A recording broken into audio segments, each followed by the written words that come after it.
Asante Bwana Yesu, Mungu wa majeshi. Baba, katika jina la Yesu, asante maana uko mahali hapa. Tumeona toka asubuhi namna unavyohudumia watu. Na hata majira haya tunakuhitaji tena Bwana. Asante maana uwepo wako utamgusa kila mtu. Najua kila aliyoko mahali hapa, mdogo hadi mkubwa, unakusudi naye. Nami naendelea kuachilia uwepo wako na nguvu zako ziendelee kuwa katikati ya watu hawa. Wanapoimba Mungu, sikia sauti zao.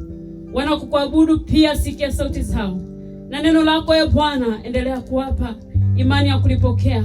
Maana ninajua kila siku unalo neno jipya katikati ya watu. Nami ninakushukuru kwa jina lako. Tunaanza na upako wako katika jina la Yesu. Amen.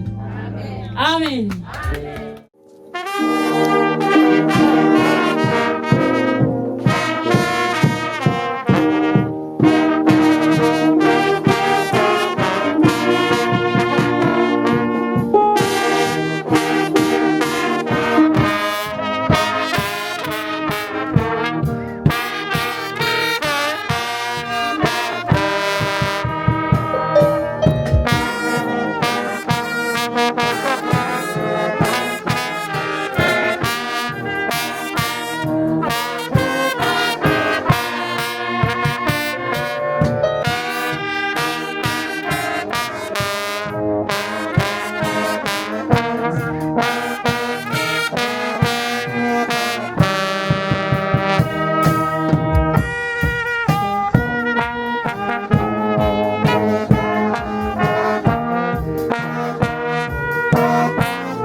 Asifiwe sana. Tumeimba hatujachangamka, si ndio? Tunakwenda tunamtafuta Yesu, si ndio? Jamani, namtafuta Yesu, nataka nimwone leo. Jamani, namtafuta Yesu, nataka nimwone leo. Jamani, namtafuta Yesu, nataka nimwone leo. Jamani, namtafuta Yesu, nataka nimwone leo. Jamani, namtafuta Yesu, nataka nimwone leo. Jamani, namtafuta Yesu, nataka nimwone leo.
Tunapokwenda kuabudu, simama ulipokaa, simama tu, simama usichoke. Ndio bado tunaanza. Mwambie tu jirani yako, ndio kwanza tunaanza. Simama kwa miguu yako,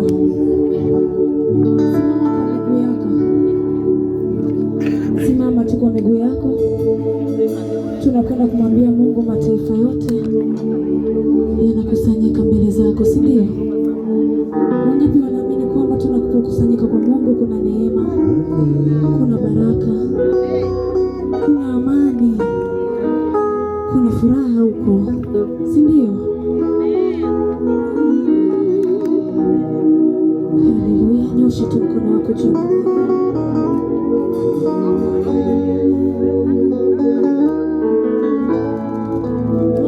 Mataifa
ya Bwana. Ukimwimbia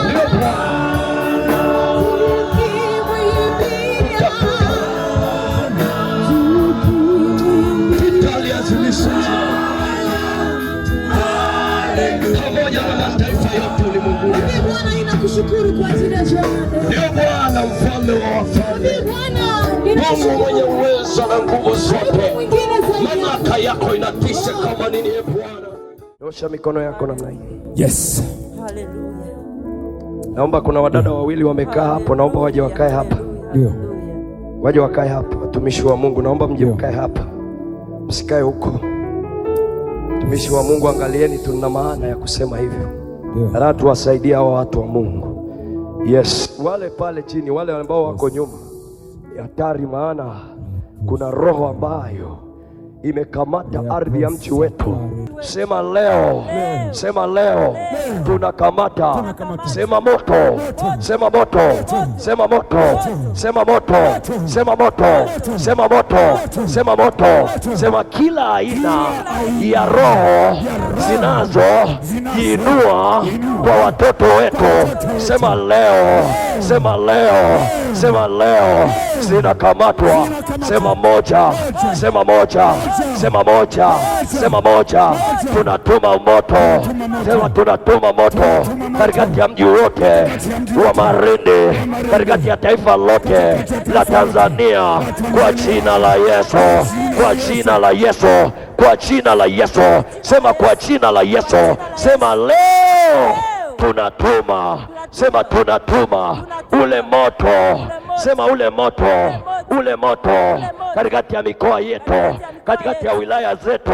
Sema tunatuma ule moto, ule moto kwa jina la Yesu, kwa jina la Yesu.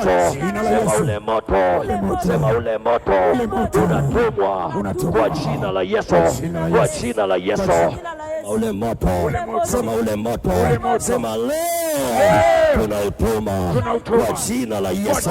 Sema ile damu inayonena mema kuliko ile damu ya Abeli tunaituma kwa watoto wetu, tunaituma katikati ya eneo letu. Sema tunaituma leo.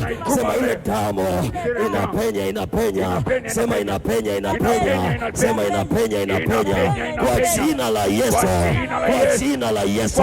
Sema leo. Ongeza sauti, sema leo. Leo.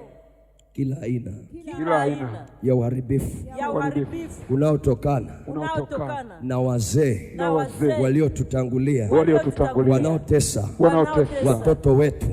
Sema leo tunawakamata, tunawateka, tunateka nyara zao, tunateka fahamu zao, tunateka kila kitu wanachotaka kukifanya katikati ya maisha yetu, katikati ya watoto wetu, katikati ya taifa letu. Kila aina ya ndoto ambazo adui amezikamata na mwisho wa siku anatuchelewesha. Sema leo, sema leo, sema leo, sema leo, sema leo. Kila aina ya nguvu za giza, sema leo, sema leo, sema leo, sema leo, sema leo, sema leo. Tunatoka, sema tunatoka, tunatoka. Naona binti mmoja ambaye yuko mahali hapa. Adui amesema wewe nenda tu form 5 na form 6, lakini chuo kikuu utakisikia. Rapa sheke ramasanda ramaseta ribo sheke ratsatata rikata. Naomba mlete yule binti pale ambaye amevaa yes karabashata. Nguvu za Mungu ziko hapa leo. Nyosha tu mikono yako namna hii. Usichoke, usichoke, usichoke. Yule pale binti, njoo. Binti ambaye umetoka shuleni na yeye anaangalia nyuma. Huyo yes, sogea hapa. Hapa nilipo ni kwa neema yako tu umefika, ni kwa nguvu zako tu umenishika mkono. Rabashata ramasata rimoseke rabashata. nguvu za Mungu ziko hapa. Hapa alipofika, amefika tu kwa neema, amefika tu kwa baraka, amefika tu kwa uweza, amefika tu kwa nguvu.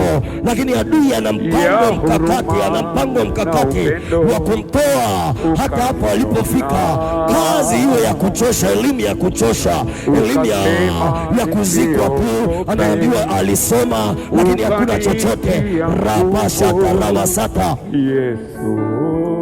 Yes. Nashukuru Bwana. Nguvu zako, hebu nyoosha mikono tumwombe binti huyu. Ninashukuru.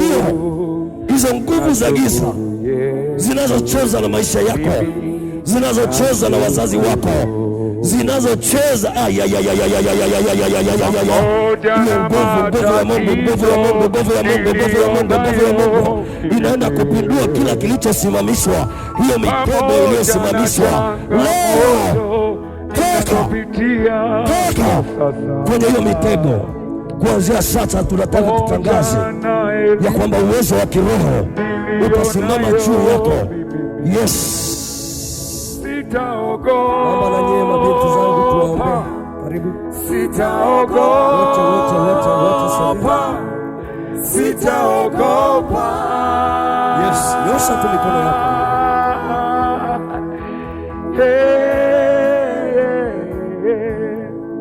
Najipa moyo. Yes. Ndio. Wakati fulani wanakata tamaa watumishi wako, lakini wanaendelea kujipa moyo, maana wanaamini kwamba pamoja na vita wanavyopitia, lakini ipo siku watafika. Ninaikamata mizimu inayotesa maisha ya watumishi wako, inayotesa hali ya maisha yao. Rabasata ramasata, ninasikia vifungo vikiondoka. Rabashete ramasata, ninasikia sauti ya kelele ya ugonjwa wa macho. Rabasata ramasata, limasata ramasata, rabasheke ramasata. Toka kwenye vifungo ulivyofungwa, vifungo vya kwenu, vifungo vya ukoo. Najipa moyo, siku moja nitafika. Akivuka ngambo nyingine. Ninaona leo tena akivuka ngambo nyingine. Ninaona leo tena akikweza tena mtumishi wako. Ninaona vita anavyopitia. Ninaona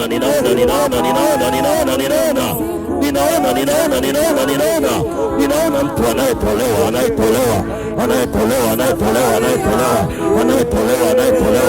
katika hukumu za giza.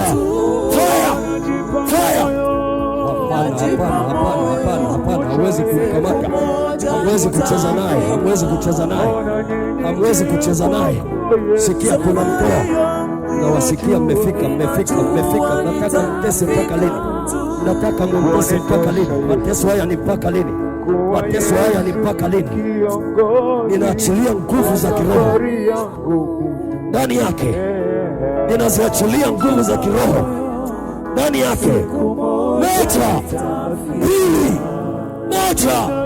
pili. Vifungo vya kila leo. Sikia leo hivyo vifungo.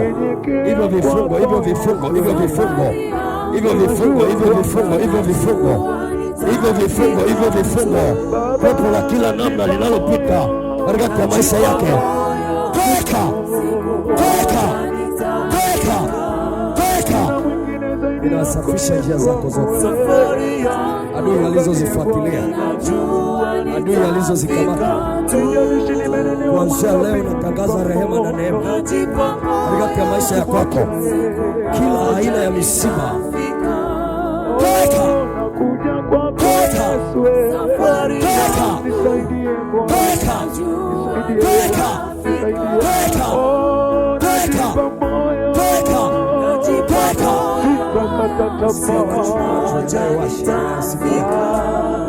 Ninasikia kelele za macho yanayowasha. Ninaona nguvu za Mungu.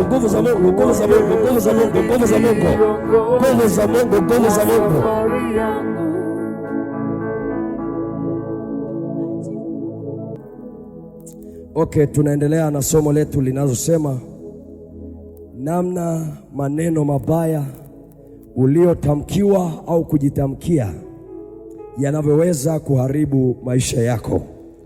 Namna maneno mabaya uliotamkiwa au kujitamkia yanavyoweza kuharibu maisha yako.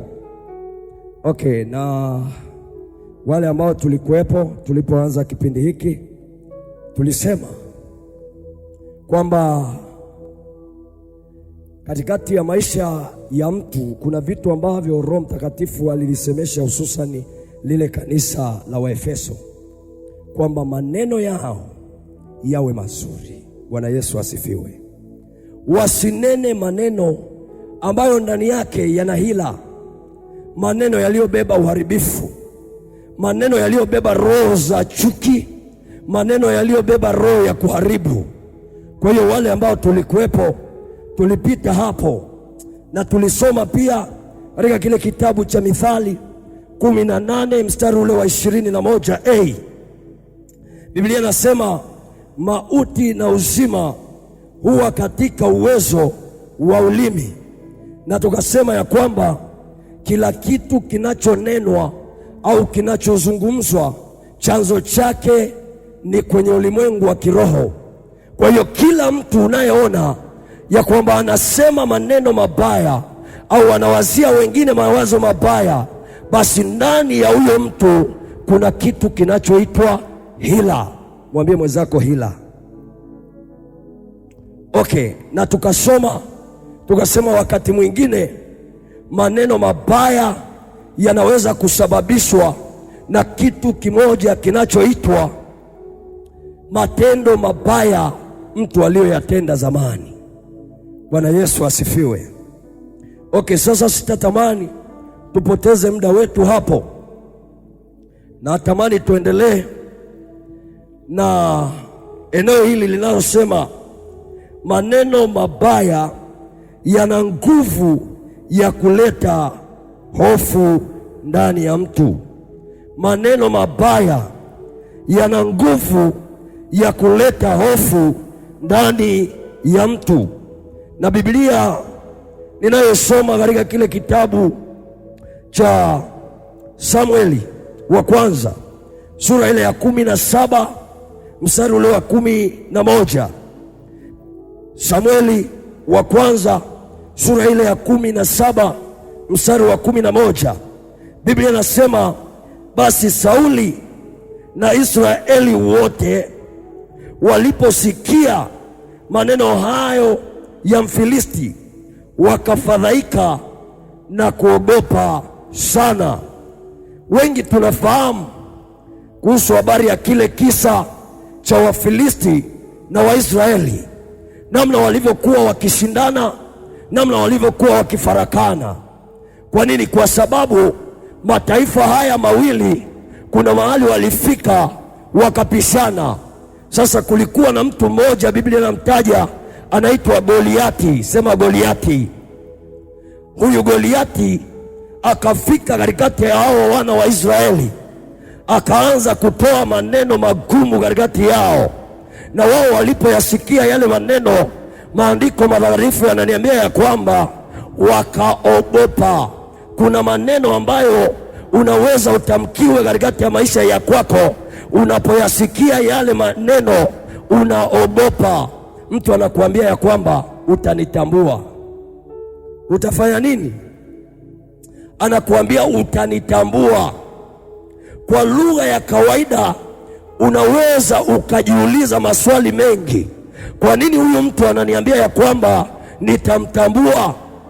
Kumbe ndani ya huyo mtu kuna roho ya chuki, kuna roho ambayo imeingia ndani yake, ambayo haikuwazii wewe mabaya, haikuwazii wewe mema. Kwa hiyo mwisho wa siku huyo mtu anasema utanitambua. Au nasikia mtu anakuambia ya kwamba nitateketeza kizazi chako. Kwa akili ya kawaida, mtu wa pembeni anaweza akalichukulia hilo neno kama neno la kawaida, lakini akikutamkia mtu wewe, anakuambia ya kwamba nitakuteketeza wewe na kizazi chako, kwa namna ya kawaida kabisa unaweza ukaogopa, na hofu ikisha ingia ndani yako, kitu kinachoendelea ndani ya maisha yako ni mashaka. Kwa hiyo unaishi kwa mashaka. Kuna mahali unapita lakini bado una mashaka. Kwa nini? Kwa sababu ya neno ulilotamkiwa ya kwamba lazima nitakuangamiza, au mahali popote nitakapokukuta lazima nitakutendea kitu kibaya. Kwa hiyo kuna mahali unatembea unasema inawezekana yule mtu ninaweza nikakutana naye hapa. Kwa hiyo kila siku unaishi maisha ya wasiwasi na mashaka. Bwana Yesu asifiwe. Wangapi ambao walishawahi kutamkiwa maneno mabaya, wanaambiwa lazima wewe nitakuonyesha. Punga namna hii, unaambiwa nitakuonyesha, ngoja utanitambua. Kuna watu ambao wao kazi yao ni kutoa maneno mabaya katikati ya watu wengine, wanatamka maneno ambayo yanaogopesha. Biblia inasema habari ya huyo Mfilisti ambaye alikuwa anaitwa Goliati. Alipokutana na wana wa Israeli, kitu kikubwa alichowapiga nacho cha kwanza ni nguvu ya neno. Bwana Yesu asifiwe. Nadhani kupe siri, ukisikia mtu anakuambia nitakuonyesha, mwambie na mimi nitakuonyesha. Haleluya. Kwa hiyo katikati ya hiyo lugha ibaki kwamba tutaoneshana. Haleluya. Sema nitakuonyesha, na mimi nasema nitakuonyesha. Ninakumbuka habari, samahani ndugu zangu Wachaga, ninakumbuka habari, na nafikiri mchungaji pia naye ni Mchaga kwa hiyo atanisamehe. Haleluya. Ninakumbuka wakati fulani kuna Mpare mmoja pamoja na Mchaga walikuwa wanakaa sehemu moja, walikuwa wanakaa chumba kimoja, walikuwa wanaishi kule Rombo. Ikafika mahali jamaa wakapishana.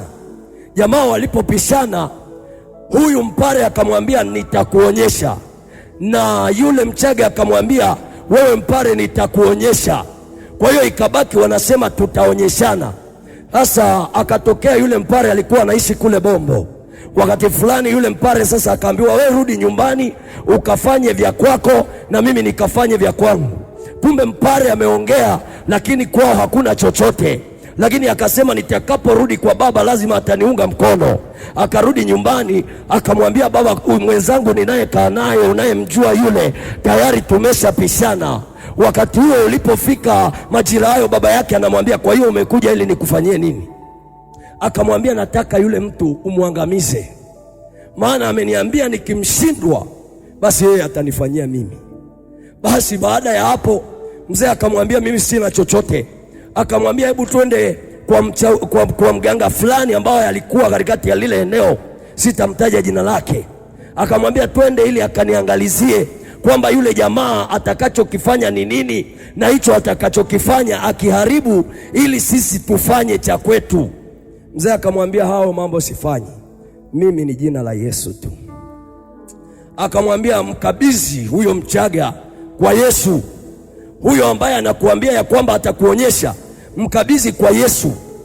Kuna eneo moja watu wa kule Bombo watanielewa, linaitwa kwa Seiyungu, wanaita mawe ya ngazi.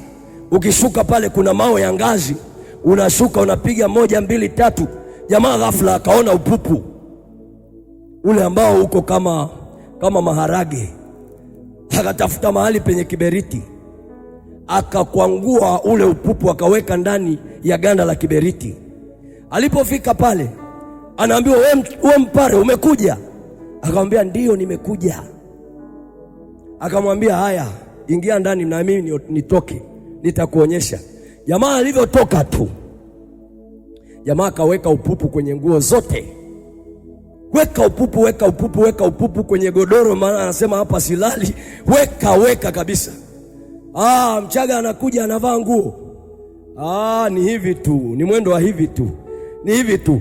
Alafu jamaa alivyomuona anamwambia Sasa huo ni mziki wa kwanza, nadhani tume wa pili sasa utanielewa zaidi. Huo ni mziki mdogo, nadhani tume mkubwa kuliko huo uliouona. Jamaa akamwambia, kwa namna hii nitakufa Bwana, ninaomba tu nisaidie Bwana, hebu tafuta dawa Bwana, hebu nipe dawa yoyote, wala yule mganga ninayemtumaini wala hawezi kufanya hichi. Kwa hiyo wakati ule ule akaanza kusema maneno ya kukata tamaa, maneno ya kujikatia tamaa. Kwa hiyo ukafika wakati ambao yule jamaa akashindwa kufanya chochote kabisa. Zaidi ya hapo, kila nguo anayegusa nguo ni ya kutoa. Akamwambia, sikiliza mpare, tukae sehemu moja tuyajenge. Sisi Bwana ni ndugu wote Bwana, tunatokea Kilimanjaro, wacha tuyatengeneze Bwana. Wakati jamaa alipoongea akamwambia, sikiliza wewe, wakati mwingine usitishiwe na vitu vidogo. Sasa nimekupa mkanda mdogo unashindwa. Akamwambia, peleka nguo zako zote,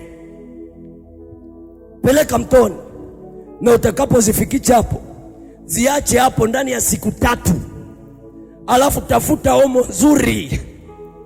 Akasema kumbe, akamwambia mpare, kumbe na omo nayo inatumika kwenye uchawi? Akamwambia ndio, inatumika nayo. Tafuta hiyo, weka vizuri pale, fua nguo zako, alafu kila aina ya shuka toa.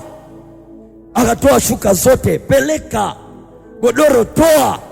Akamwambia, mbona naendelea kuwashwa? Akamwambia, mwisho chukua mchanga, jigaragaze hapo. Jamaa akawa akiweka, hali inakuwa nzuri. Akijitia mchanga, hali inakuwa nzuri. Akijitia mchanga, hali inakuwa nzuri. Alafu anasema, we mpare Bwana ni noma. Mwambie mpare mwenzako, we ni noma. Mwambie tena, we ni noma. Jamaa akaulizwa, ulifanyaje hivi? Anasema, niliposhuka kwenye mawe ya ngazi nikaona kitu kama mtumishi wa Bwana Yakobo akiwa anashuka na kupanda. Alafu mwisho wa siku nikaangalia pembeni, nikaona upupu. Akili ikaja, nikasema lile jamaa lisije likanimaliza, hebu ngoja tu niende kwa imani kwa staili hii. Kama litakubali basi tutaendana, kama itashindikana basi nitakimbia, maana ujanja wangu umefika mwisho. Wakati huo huo kumbe na jamaa naye ujanja umefika mwisho. Sikiliza nikwambie, inawezekana Bwana wewe unafikiri ya kwamba ngoja na mimi nikachukue upupu ili niweze kumwangamiza yule ndugu yangu. Sikiliza, hakuna upupu unaowasha kama damu ya Yesu Kristo iliyomwagika pale msalabani. Utakapochukua hiyo damu, weka katikati ya maadui zako, weka katikati ya wale wanaokunenea maneno mabaya, weka katikati yao.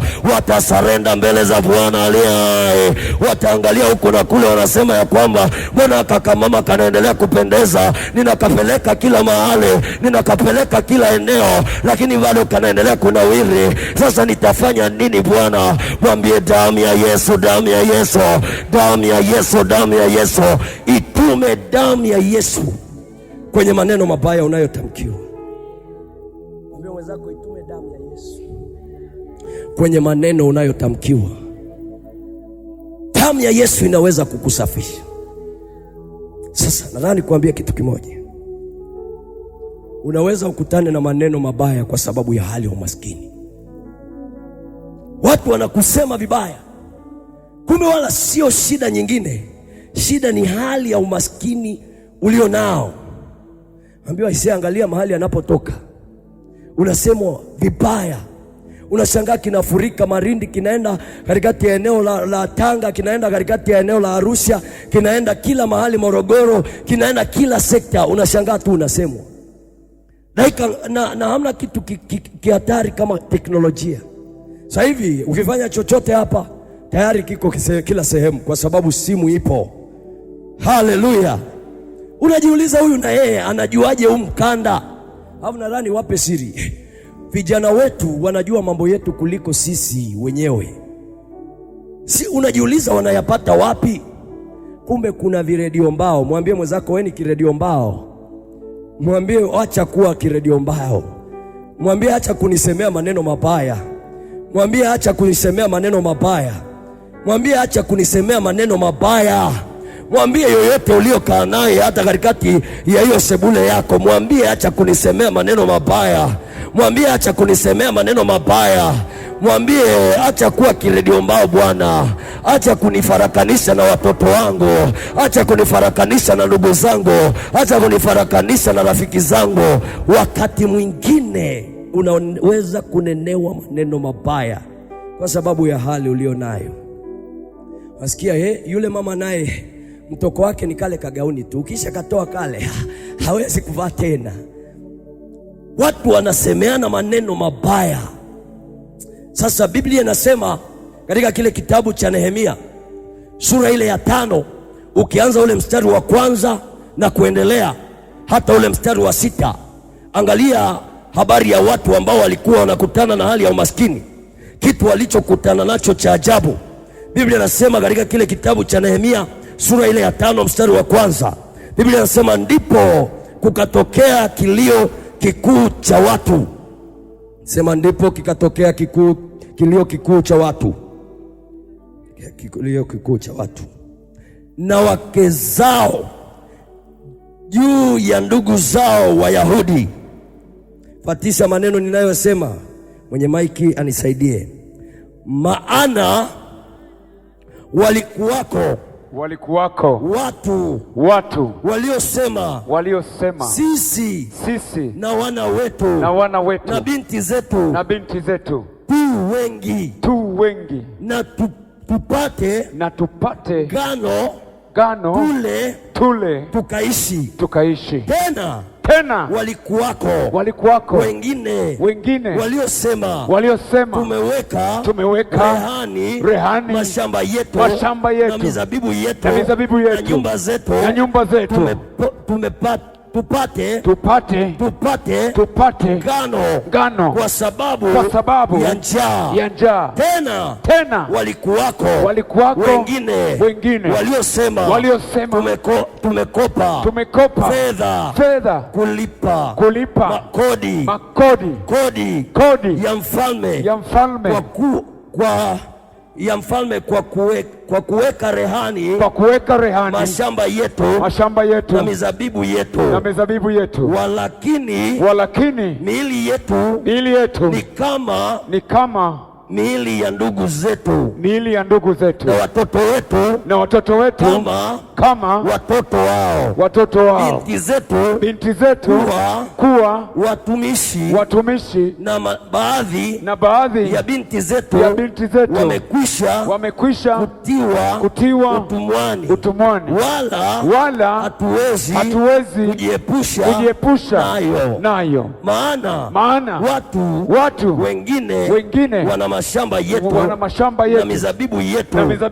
Nami sema nami Nehemia niliposikia maneno hayo nilikasirika.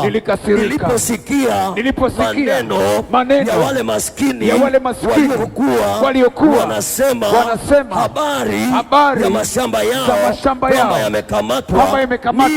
Mimi nilikasirika sana. Kwa nini?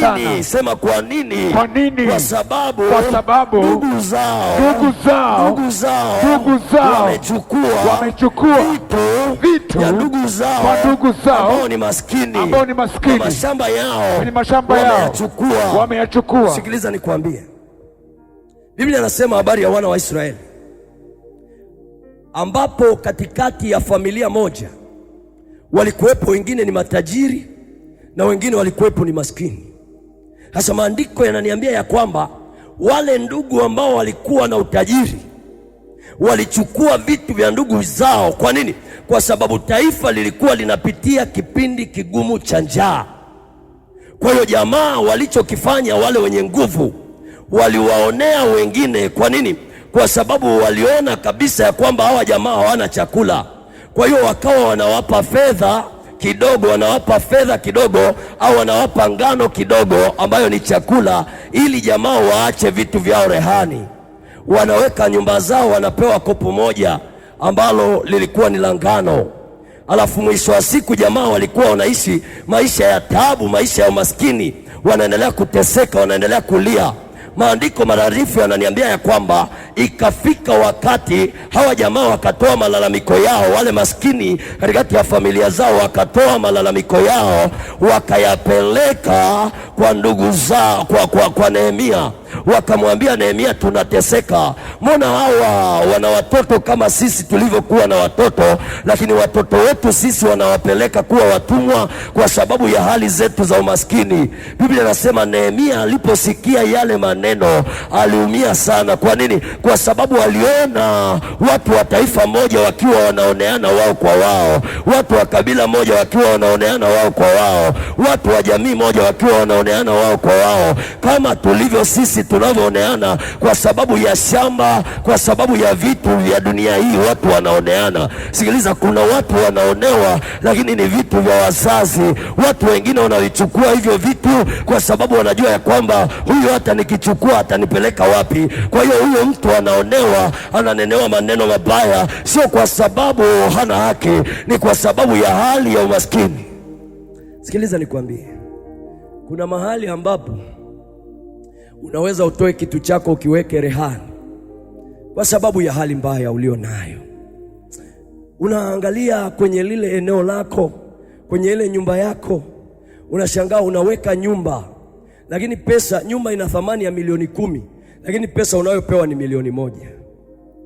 Unasema kuliko watoto wangu wafe njaa, ni aheri niweke rehani hii nyumba, ili sasa mimi nibaki na hii milioni 1 ili watoto wangu wale.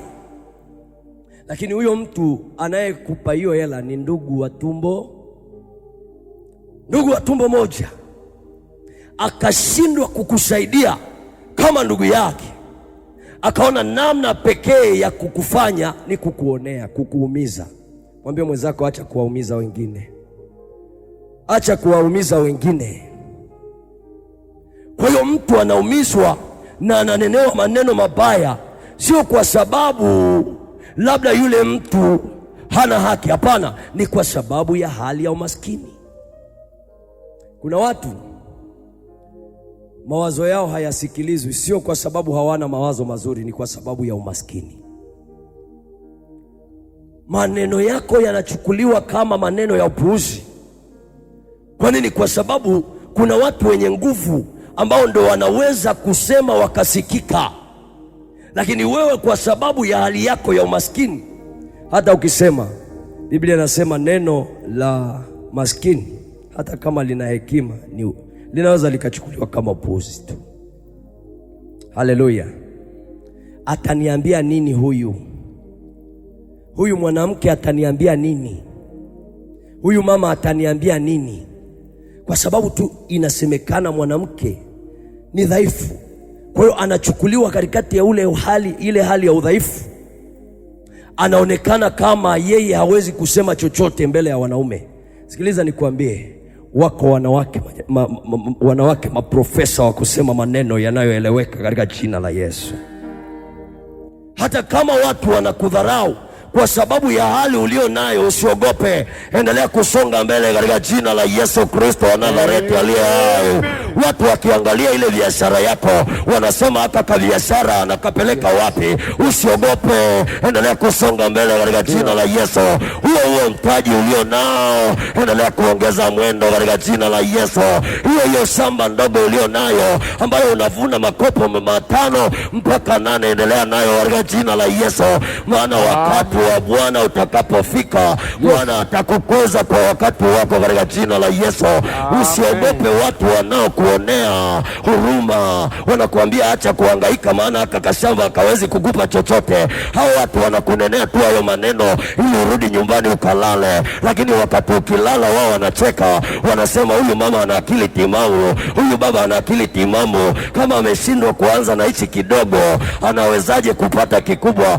Wale waliokusemea kwamba unafanyaje shughuli hii ndogo namna hii, wanakuambia rudi nyumbani. Hao ndio watakao rudi watakaosema ya kwamba amerudi nyumbani hana akili, hao songa mbele katika jina la Yesu. Usiyasikilize maneno yao, hata kama yana busara, hata kama yana hekima katika masikio, yapime katika jicho la kiroho, maana ulimwengu wa kiroho una majibu mazuri.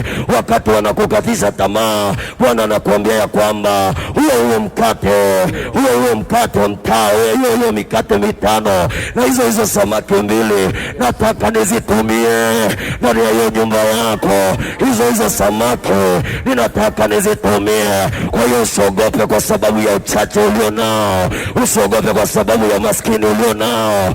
Endelea kukaza mwendo, endelea kuongeza bidii. Usichoke kwa sababu wanakudharau, usichoke kwa sababu wanakunenea maneno mabaya, usichoke kwa sababu wanakukatia tamaa. Songa mbele katika maisha yako.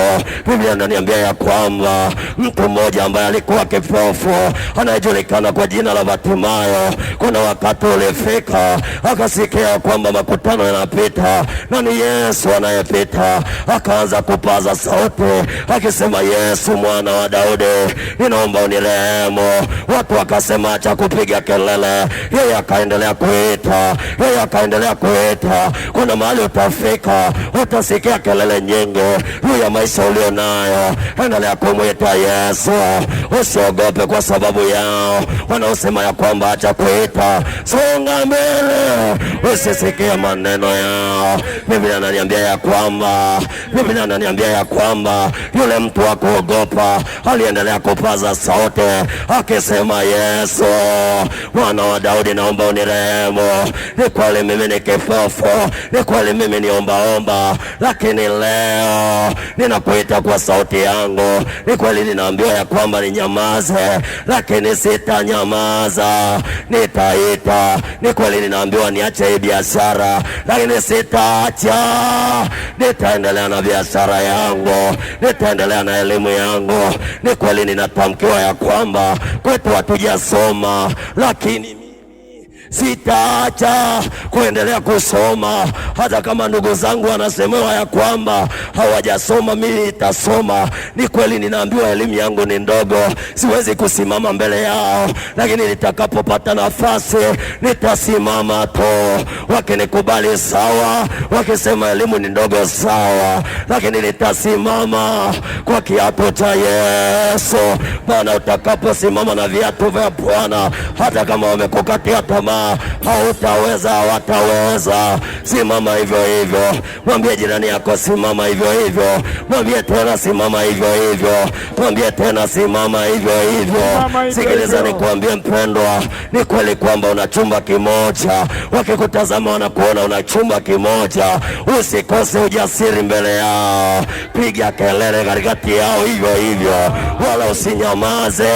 Maana Biblia anasema ya kwamba wao wanaweza waseme neno juu yako, lakini Biblia inaniambia ya kwamba hata wewe usiposema mawe yatasema. Hebu sema tu.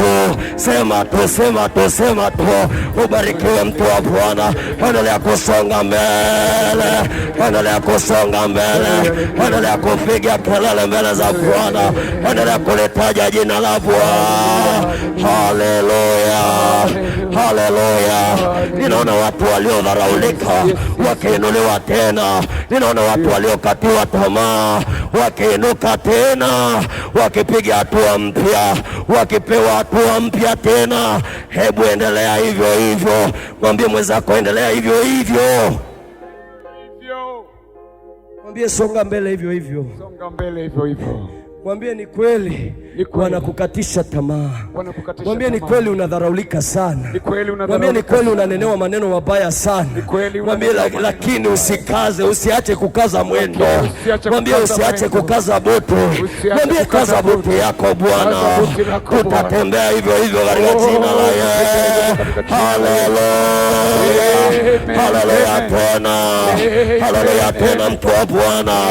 Usifike mahali ukakimbia kama Elisha kama Elia alivyokimbia, akasahau ya kwamba ni yeye Elia ni yule yule aliyewaua manabii 450, akakimbia sauti ya Yezebeli.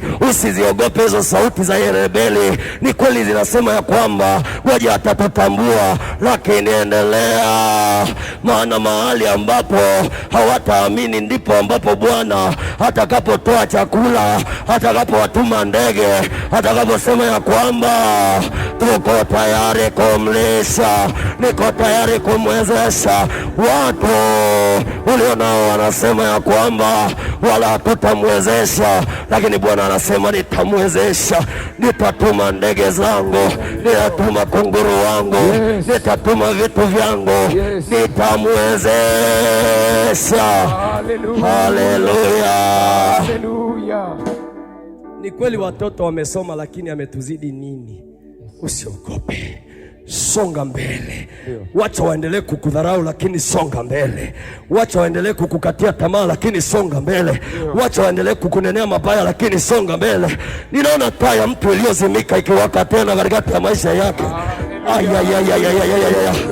Sikiliza nikwambie habari ya mwanaume mmoja anajulikana kwa jina la Yesu. Watu walipomtazama, Wayahudi waliposikia habari ya kuzaliwa kwake, wakasema lazima tutamtimua. Walipoamua kumtimua, mwamba akainuka katikati ya hori la ng'ombe.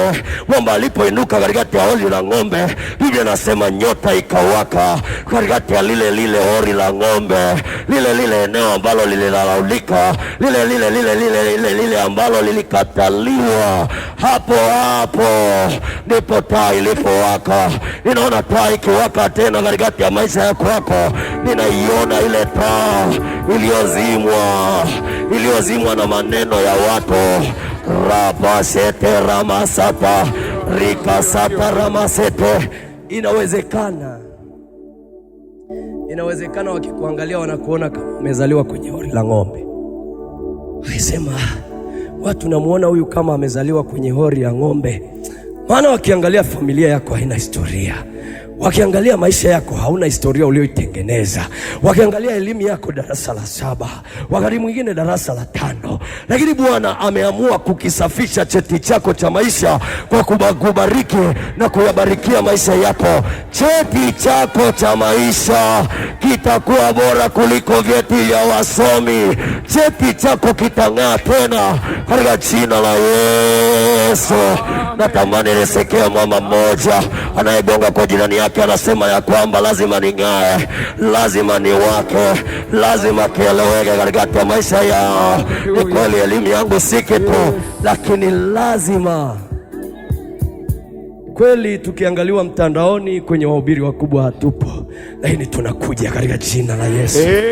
Ni kweli tukiangaliwa mtandaoni katikati ya waimbaji wakubwa hatupo. Waimbaji wenzangu, ngoja niwatie moyo. Mkiangaliwa mtandaoni katikati ya waimbaji wakubwa hampo, lakini naona mnakuja Bwana, ninaona mnaongezeka Bwana. Ni kweli katikati ya maeneo yetu, katikati ya mataifa yetu hakuna mtu anayejua majina yetu, lakini tunakuja katika jina la Yesu. Haleluya tena, haleluya tena, haleluya tena, haleluya. Hebu tulia, nimwambie kitu adui yako. Huyu mama ni kweli umemkatia tamaa, huyu baba ni kweli umemkatia tamaa, lakini naona anakuja, anaingia, anapenya. Mmefunga milango mingi kwa maneno, lakini ni kama lile kaburi lililokuwa likilindwa, lakini mwamba alitoka, wala mawe na ulinzi hayatazuia. Mwamba alitoa. Haleluya, haleluya, haleluya, tena na tena na tena.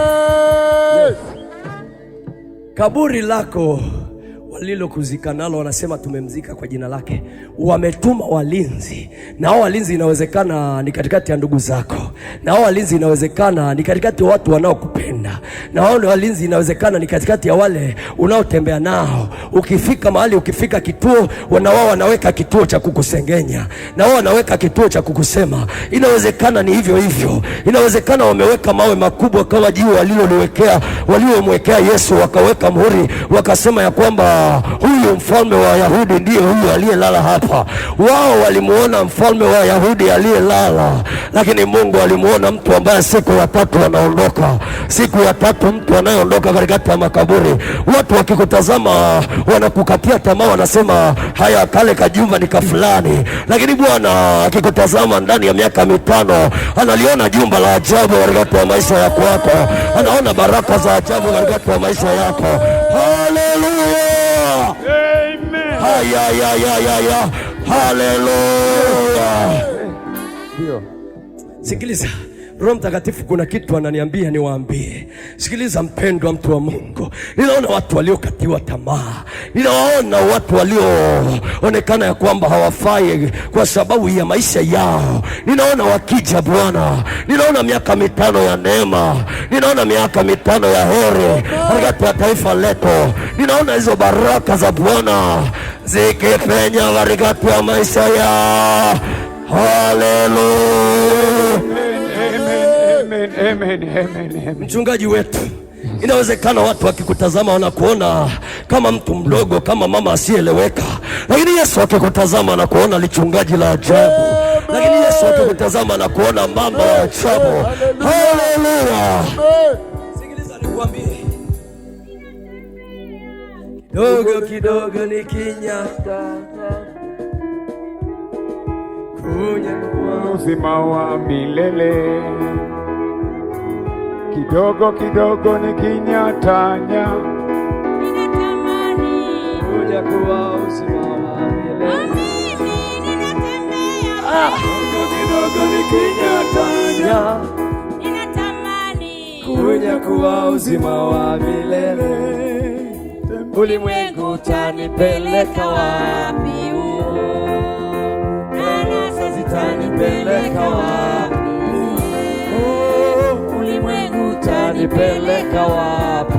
anasa za ulimwengu, Anasa zitanipeleka wapi? Yesu nishike mkono, Baba nishike mkono, Mtukuze Bwana kwa sauti hiyo hiyo ulio nayo.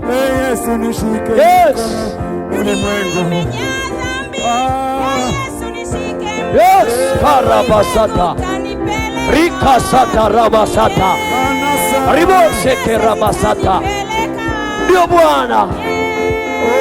ulimwengu Tanipeleka wapi mie? Anasa zitanipeleka wapi? mimi ninatembea, kidogo kidogo nikinyatanya, ninatamani kunyakua uzima wa milele, mimi ninatembea, kidogo kidogo nikinyatanya, ninatamani kunyakua uzima wa milele, wewe unatembea, kidogo kidogo nikinyatanya, unatamani kunyakua uzima wa milele, wewe unatembea, kidogo kidogo nikinyatanya, tamani unatamani. kunyakua uzima wa Haleluya, haleluya, haleluya. Yes, yes, yes, yes, yes. Glory yes, to yes. God, glory to God. Haleluya. Karabashete ramasata. Kuna majemedari wanasema hapana, Ndio. lazima tusikike, lazima tuvume, Ndio. lazima sifa zetu zivume katikati yao, Ndio. lazima sifa za watoto wetu zivume katikati yao, Ndio. lazima majina yetu yatajwe kwa upya katikati yao. Ndio. Haleluya, Amen. amen. Naomba watumishi wa Mungu tupate wimbo wa kuabudu. Watu wa Mungu wanaposimama kwa upako huo huo, mwambie mwenzako kwa upako huu lazima kieleweke. Hebu simama mahali ulipo, ambapo mchungaji wetu atatuongoza kwa maombi. Karibu mchungaji. Yes, mlilie Bwana. Nainua macho yangu nikitazama ni wewe, paza sauti yako kwa Yesu. Peleka haja zako, ziko mbele za Bwana saa hii. Yes, Nainua macho yangu nikitazama ni wewe, mlilie Bwana, mlilie Bwana. Kuna vitu hatuwezi kwa akili zetu, lakini kwa Yesu tunaweza. Endelea kumwita Bwana, sema nainua macho yako. Wewe inua macho yako, nyanyua mikono juu. Kwake yote yanawezekana. Hakuna ugonjwa ambao unamshinda Yesu, wala hakuna jambo ambalo linamshinda Yesu. Nainua macho yangu nikitazama. Haleluya, haleluya. Kuna watu wameanza kugusa Yesu, Yesu. Nainua macho yangu nikitazama. Ni wewe tu. Asante, asante. Hivyo ulivyosimama. Mtumishi wa Mungu amesema Nehemia alivyosikia taarifa mbaya za nyumbani kwao aliumia. Alipoambiwa ukuta wa Yerusalemu umebomolewa, hasira zilimpanda. Akasema nitarudi nitengeneze ukuta tena upya. Alivyofika wakuu, makuhani waliokuwa pale wote wakambishia, wakasema huwezi. Yeremia akawaambia Mungu niliyembeba anaweza. Na wewe ng'ang'ana. Unajua familia yako ilivyo, unajua watoto wako walivyo, unajua jinsi unavyonyanyaswa na majirani, unajua ndugu wanavyokunyanyasa. Ng'ang'ana hata kama wamekunenea mambo mabaya. Sema leo nafuta kwa jina la Yesu. Nafuta kwa jina la Yesu. Yote walioninenea kwenye watoto wangu nafuta kwa damu ya Yesu. Haiwezekani. Mungu niliyembeba ni Mungu mkuu kuliko miungu yenu. Na ndio maana leo tunasema kuanzia leo miungu yote ya Marindi kanyamaze kimya. Mungu aliye hai akainuliwe. Miungu ya makabila ikanyamaze kimya, ili Mungu wa kweli akainuliwe. Na wewe kataa magonjwa yasikunyanyase. Sema Mungu nipo kwa ajili yako, ninasimama kwa ajili yako. Tenda maana unaweza. Ondoa na mashaka na Mungu. Ondoa mashaka, Mungu anaweza. Sio kuhadisiwa, tunaamini. Tumeshamuona yaliyoshindikana, tumemuona anaweza. Sio hadithi tunazosema. Tumemuona akitutetea. Tumemuona akifungua milango iliyofungwa. Tumemuona, maana yeye ni mwaminifu. Hata wewe usinyamaze. Kama wanao yuko amekushinda, mwite Mungu anaweza. Anatosha. Wewe kama uamini, uliza watumishi walipita kwenye moto lakini hawakuungua. Na wewe pia kuna mambo unapitia kwenye familia yako sawa na moto, ni kwa sababu tu hauungui. Lakini tunaamini unapitia. Watoto wako huko waliko, wako nchi za mbali, wako mikoani, wanapita kwenye moto. Usinyamaze kwa ajili yao. Usinyamaze kwa ajili yao. Mungu wetu anaweza, na Mungu akatai yeyote. Yeye ni mwaminifu. Twende tukaombe mbele za Mungu. Mungu wetu na Baba yetu, wewe ni Mungu mtakatifu. Wewe ni Mungu unayefufua. Zaidi ya kuponya, unafufua. Wewe uliinua waliodharauliwa. Wewe Yesu uliyeteseka pale msalabani kwa ajili yetu, ndiwe tunayekuita sahi. Hudumia kila mmoja anayelia kwa ajili yako. Hudumia watoto wako. Wako tayari kukusikiliza, wako tayari kukupokea. Mungu wetu ni mwaminifu, tena wewe hudanganyi. Mungu hubadiliki. Wewe si mwanadamu hata useme uongo. Tunaamini unaweza. Tunaamini unapita katikati ya moto. Wewe unaweza. Tunawakumbuka Abednego, Meshaki. Tunawakumbuka kina Danieli, walitumbukizwa kwenye shimo, lakini Mungu ulifunga makano ya simba na Danieli akatoka salama. Yuko mama anapitia mambo magumu, onekana ukimsaidia. Yuko baba anapitia mambo magumu, nyumba zetu zimekuwa kama nyumba za jehanamu. Tusaidie Bwana, tusaidie Mungu wetu.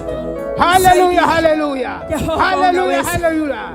Daudi alipona Mfilisti akasema, wewe unanijia na miungu na mimi nakujia na jina la Yesu. Jioni hii ya leo tunavunja haya maneno ya Wafilisti, haya maneno ya Goliathi. Hayana nafasi katikati ya maisha yetu. Maana Daudi akakimbia akasema, hiyo nafasi yangu. Jioni hii ya leo ndio nafasi yetu kupambana na huyo Mfilisti. Hao wachawi waliotunenea vibaya, wanayosema maneno yao yenye miungu ya kipare, miungu ya Kichaga, miungu ya Kihehe, miungu ya Kisambaa, tunaivunja. Hivyo vilinga vyao tunavivunja huko kwenye mibuyu. Hizo hirizi zao hazina nafasi. Hayo mazindiko hayana nafasi. Iko damu ya Yesu. Haleluya. Jioni hii ya leo ni jioni ya baraka katika viwanja hivi, maana nguvu za Mungu ziko mahali hapa. Uwepo wa Mungu uko mahali hapa. Baba, katika jina la Yesu ndipo tunapoiachilia ile damu ya Yesu ikaendelee kuwainua waliokata tamaa, wale ambao wanahuzunika maana wanaona umefika. Iko damu ya Yesu, iko nguvu ya Yesu inaendelea kuwainua, maana hakika Yesu ameona kilio chetu, ameona kilio cha Wamaridi. Ndio maana anasema, kwa maana jinsi hii Mungu aliupenda ulimwengu, ametupenda. Ndio maana yuko mahali hapa kutuinua tena, kutuinua tena, kutuinua tena katika jina la Yesu na kwa damu ya Yesu. Hizo nguvu zikapite, hizo nguvu zikapite, hizo nguvu zikapite, zikakuinue tena katika jina la Yesu, katika jina la Yesu, katika jina la Yesu, katika jina la Yesu. Hizo nguvu zikapite, hizo nguvu zikapite, zikaangusha huyo Dagoni, zikawaangusha kina Dagoni wanaendelea kutesa katika jina la Yesu na kwa damu ya Yesu, na kwa damu ya Yesu, damu ya Yesu, damu ya Yesu. Hayo mapepo toka katika jina la Yesu. Hayo mapepo, hayo maroho tunayavunja, tunayavunja. Haya, wamekamatwa. Kila aina ya nguvu za giza, kila aina ya nguvu za mapepo, kila aina ya vifungo, kila aina ya magano, toka kwa jina la Yesu. Toka chia, misimu ya ukoo, misimu ya mababu, misimu ya ukoo, misimu ya mababu. Kila roho, kila mitego, kila nguvu za magano, kila mamlaka za pepo wachafu, toka chia kwa jina la Yesu, kwa jina la Yesu. Moto, moto, moto, moto, moto, moto. Unapenya. Hawataacha, hawatasalia, hawatabaki salama. Toka kwa jina la Yesu, toka kwa jina la Yesu. Toweka.